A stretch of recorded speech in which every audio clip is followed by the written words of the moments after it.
Good morning students. Let's starting Sugam Bharati Hindi class 6 chapter 7 वृक्ष निभाता रिश्ता। Chapter 7 का नाम है वृक्ष निभाता रिश्ता है। ये एक कविता है जो कि प्रोफेसर अजहरा हाशमी द्वारा लिखी गई है।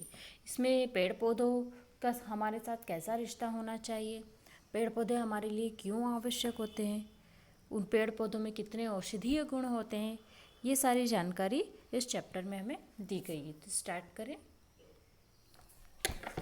पीपल पावन पिता सरीका, तुलसी जैसे माता, त्रिफला बहुन बहु बिटिया सा, बेर सरीका भ्राता।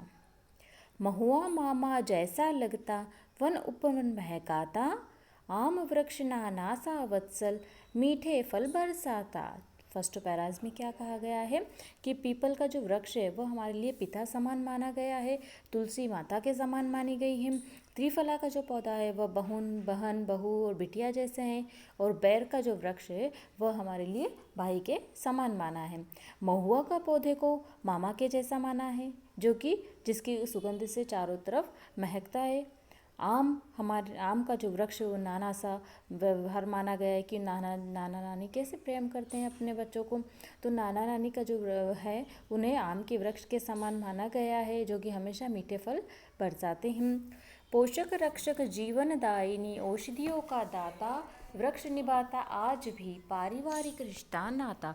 हमारी पोषक रक्षक और जीवनदायिनी अधिकतर जो औषधियाँ हैं वो सब हमें पेड़ पौधों से ही प्राप्त होती है। इसीलिए जो वृक्ष है, जैसे घर परिवार के लोग आपस में एक दूसरे का कितना ख्याल रखते हैं, तो इन औषधियों से भी क्या होता है, हम अपने आप को स्वस्थ बना सकते हैं। तो एक तरह से ऐसा माना जाता है कि औषधियाँ भी हमारा ख्याल रखती है, तो इसीलिए इनसे हमारा पारिवारिक रिश्ता नाता होता है। जैसे घर के आंगन में अगर तुलसी लगी है तो तुलसी से हमारा रिश्ता नाता कैसा हो जाता है, हम रोज़ पानी देते हैं, तुलसी सूख जाती है तो हमें भी कष्ट हो जाता है। ठीक है, तो कुछ ऐसे पौधे होते हैं। पौधों को रोपे सींचे, आओ आनंद उलीचे। क्या कहा है कि हर प्रकार के नए नए पौधों को लगाएं और उनसे भरपूर आनंद की प्राप्ति करें, क्योंकि जब पौधे हरियाली से महकते हैं इधर उधर तो हमें कितने प्यारे लगते हैं। देवदार दादाजी जैसा, इमली जैसे दादी, खिरनी नानी सी है मीठी निर्मल सीधी सादी।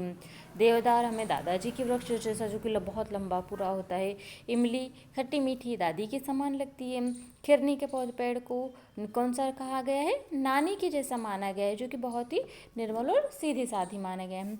बरगद है परदादा जैसा, जटाजूट सन्यासी। बरगद परदादा जो होते हैं वह हमारे जो फैमिली होती है उनके जो सबसे बुजुर्ग व्यक्ति होते हैं परदादा कहे जाते हैं। दादाजी के भी पिताजी जो होते हैं वो परदादा, तो वो क्या है, बहुत पुराने और बुजुर्ग में माने जाते हैं। तो जैसे बरगद का वृक्ष होता है वही भी उन्हीं के समान माना गया है। जैसे उसकी जटाएं निकलती तो वह बुजुर्ग व्यक्ति भी जिस तरह से बहुत ही वृद्धावस्था को प्राप्त कर लेते हैं। गुलमोहर चाचा सा, जिसकी रंगत हरे उदासीन। ठीक है, गुलमोहर की रंगत कितनी प्यारी होती है, गुलमोहर के जो लाल लाल फूल आते हैं इतनी रंगत, वो क्या है, सारी उदासी को हर लेती है। गुलमोहर के पौधे को देखकर, पेड़ को देखकर कितना प्यारा लगता है। नीम ननंद नंदोई सा, लेकिन रोगों का त्राता, वृक्ष निभाता आज भी पारिवारिक रिश्ता नाता। नीम को कैसा माना गया, ननंद और नंदोई के समान माना गया है, जो कि सभी रोगों का इलाज कर देता है। जैसे ननंद नंदोई होते हैं या आपकी बुआ वगैरह होती है तो क्या होता है, थोड़ा सा आपको डांट टपट देते हैं, लेकिन वो आपके अच्छे के लिए आपको डांटते हैं। ठीक है, तो वो क्या करते हैं, डांट में भी उनके प्रेम छुपा होता है। वृक्ष निभाता आज भी पारिवारिक रिश्ता नाता। पौधों को रोपे सींचे, आओ आनंद उलीचे। इसी प्रकार से बार बार यही कहा गया है कि पेड़ पौधे लगाएं और उनकी उपयोगिता को भी जानें और उनसे भरपूर आनंद की प्राप्ति करें। Next pages. मौलसिरी यानी जो मौसी मोहक ममता वाली, मेहंदी मामी सी है किंतु अद्भुत क्षमता वाली, है अशोक पर नाना सा, रिश्तों की नैया खेता, शीशम शगुन ससुर सा देता, कभी नहीं कुछ लेता। मौलसुरी का जो पौधा है तो उसे हमें मौसी के समान, जो कि माँ के समान मौसी ममता प्रदान करती है, तो उसे मौसी माना गया है। मेहंदी को मामी के जैसा माना गया है, जो कि सभी प्रकार के गुणों से भरपूर होती है।